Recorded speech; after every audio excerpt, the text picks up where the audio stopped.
Hello students, welcome to lecture of kinematics and theory of machine, and we are going to continue gear train.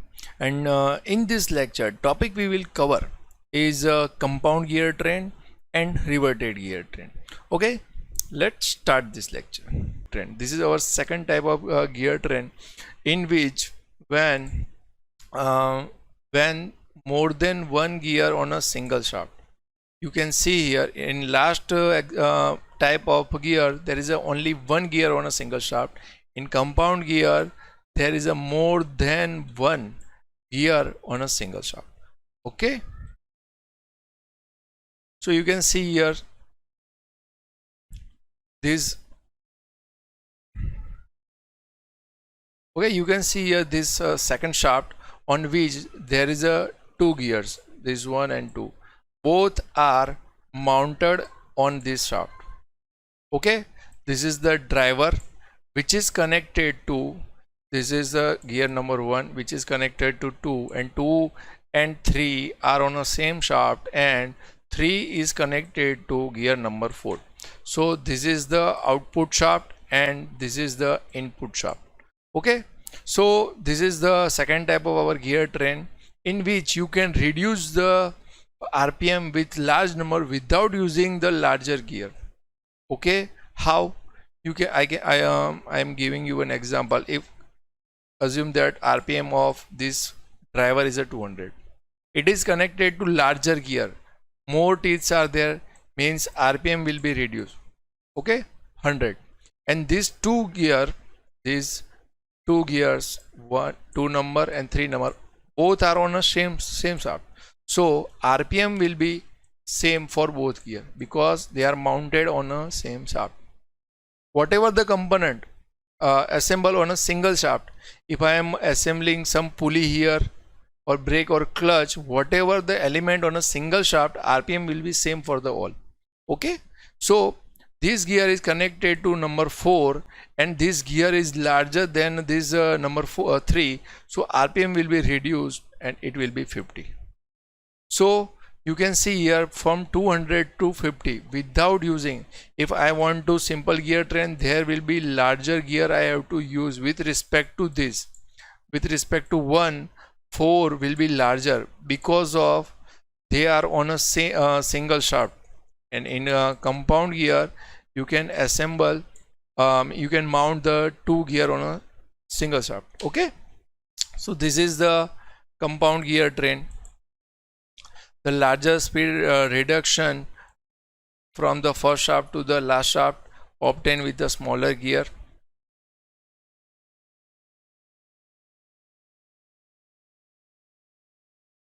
Okay, this is the figure from your book, our book R.S. Khurmi.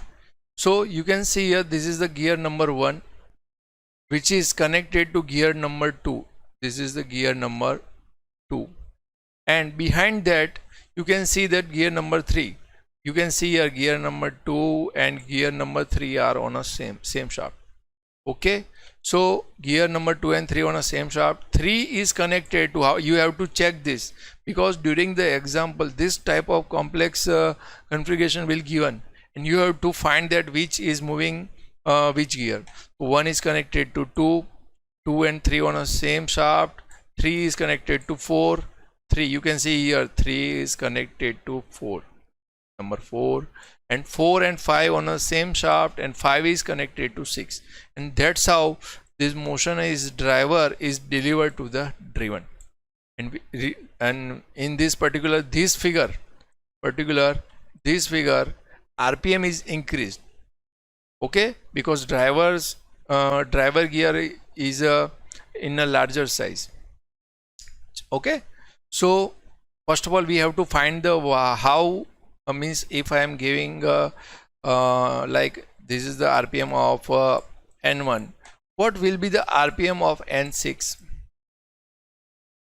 Because you have derived the formula for the simple gear train, but now we have to derive the speed ratio or velocity ratio for the compound gear train.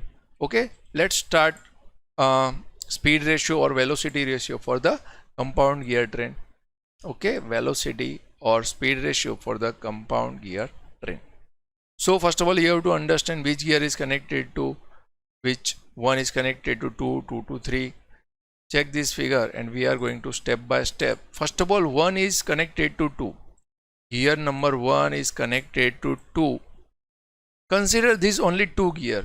Among these 2 gear, 1 is a driver, 2 is a driven. So we can find the RPM of gear 2 by simple relation. N1 upon N2 is equal to T2 upon T1. Okay. And then gear number 2 and 3. Gear number 2 and 3 mounted on a same shaft. So RPM of this both gear will be same. Okay. And then gear 3 is connected to gear 4. So RPM of gear 4 will be, we can find by the using the this relation simple from the simple gear train. RPM of driver, RPM upon RPM of driven. Some student ask, sir, 3 is a driver or not? For particular in this case, gear number 4 is a driven, and gear number 4, gear number 3 is a driver. So between these 3 and 4, 3 is a driver and 4 is a driven. Okay, so we can write this relation 3 by 4 N3 upon N4 is equal to T4 upon T3. Now 4 and 5, you can see 4 and 5. This is gear number 4 and 5. You can also see here single shaft, and 4 and 5 is on a same shaft. So what will happen? Their RPM will be same. Okay, N4 is equal to N5, and 5 is connected to 6. This 5, gear number 5 is connected to gear number 6. So what will happen? 5 is connected to 6. So between them we can apply this relation N5 upon N6 is equal to T6 upon T5. Okay, consider this equation as a number 1. This relation is a equation number 2, and this number 3. Using these 3 formulas, we can write by multiplying these for these 3. You can write this N1 upon N2 is into N3 upon N4 into N5 upon N6 is equal to right side portion of all 3. Okay, among this you know that N2 and N3 is equal to same value, so you can cancel out N2 and N3. You also know that N4 and N5 is same, N4 and N5. This is the value of RPM which is same. Okay, but in teeth there is a no similar value. So you have derived this N1 upon N6 is equal to T2 upon T1, T4 upon T3, T6 upon T5. Okay, so you can see here what are these gears and which are these gears. You can see from these 3 relation. You can see this from these 3 relation that T2 is a driven.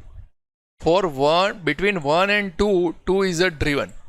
So T2 is in a upper side, and for this T4 is driven, and in this T6 is driven. So all driven gears are in this condition. So we can write this formula is this speed of the first driver means this, and speed of the last driver last follower or last driven. So N1 upon N6 last driven, we can find the RPM of directly last gear by using this formula. In this is a product of number of drivers. During this transmission of motion, the gear which are the driver which transmitting the motion to the second gear, which is considered as a driver, and in below will be all the drivers. Okay, so this is the relation we have derived for the compound gear train. Our type of gear train is a riveted gear train. It is a minor change in a compound. It is one type of compound also. Okay, so first of all remember what is the definition of compound. 2 gear on a single shaft, then it is considered as a compound. And what is the definition for the riveted? Check this out.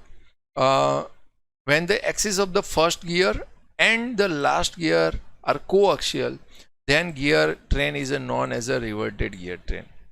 So first driver and driven will be coaxial, means check this figure so you can understand very well. You can see here this first gear is a driver, so you can see the first gear, it is the driver which is connected to gear number 2, and gear number 2 and gear number 3 both are on a single shaft. You can see this is the shaft, and gear number 2 and gear number 3 on a same shaft. Okay, so that's why it is also known as a one type of compound. Reverted is a one type of compound. But what is the change? This 3, gear number 3 is connected to gear number 4, and you can see the axis of this 1 and 4 is a coaxial. Okay, remember that shaft is different. You can see properly in this second figure, shaft is different, but only consider this axis of these two shaft is the same, so it is known as a coaxial. Okay, you can consider among that this is the number 1 driver, number 2, number 3, and this is the number 4. Our output is here. Both gear are coaxial, means in a same line. So this is the known as a reverted gear train, and same formula will be used here. If you want to find the relation between if you want to find the relation between the driver RPM and this gear number 4, so this will be same as a compound. This will be N1 upon what will be N4 is equal to driven upon driver. Which are the driven? In this case, this given gear number 2 and gear number 4, so T2 upon T4, and in bottom there will be T1 into T3. Okay, this is the application of this reverted gear train. It is used in automobile transmission, lathe bake gears, industrial speed reducer, because this in axis will be same and RPM is reduced in the same axis, so it is very useful in industrial speed reducer and in clock. Like you know that minute and hand hour hand, which are coaxial on a single shaft, they all are mounted, but they have different RPM, or you can say the speed of moving, so they all are coaxial in a clock. Okay, so this is the application, some applications of reverted gear train. And you know that gear ratio, speed ratio for the reverted will be same as a compound, because there is no much change in this. Only what we have done, the output or driven gear is a coaxial with the driver. Okay, check this out. We will find this this one is connected to 2 and 3 on the same shaft, and 3 is connected to, you can see here 3 is connected to 4. So that's how they transmit the motion, and the gear speed ratio is here. N1 upon N4 is equal to T2 and T4. T2 and T4. T2 is a driven, means it is rotated by the motion of the gear 1. So 1 is a driver and 2 is a driven. For this 2, okay, and 2 and 3 on the same shaft, and that's why 3 is rotating, and due to 3, 4 is rotating. There will be no relation between 2 and 3 because they are on the same shaft, so RPM will be same for the both. So there is no any relation, this type of relation for the 2 and 3. Okay, so N1 upon N4 is equal to T2 into T4 upon T1 into T3. So there is also one other relation used in a reverted gear train. You can see here center of the shafts, means you can see the center shaft of gear 1 and 4 is the same, and the axis or center line of 2 and 3 is the same. So what can I say? You can see this. What is the radius of the gear, this gear 1? When this is the radius of the gear 1, and you can say this is the radius of gear 2. So sum of gear 1 and 2 means sum of radius gear 1 and 2 is equal to, I can write that radius of 3 plus radius of 4, because there is a center line is there. Okay, so I can write R1 plus R2 is equal to R3 plus R4, and the radius, or I can say the diameter, is with respect to teeth, number of teeth. Larger the radius or diameter, the number of teeth will be large. So I can write this in a form of T1 plus T2 is equal to T3 plus T4.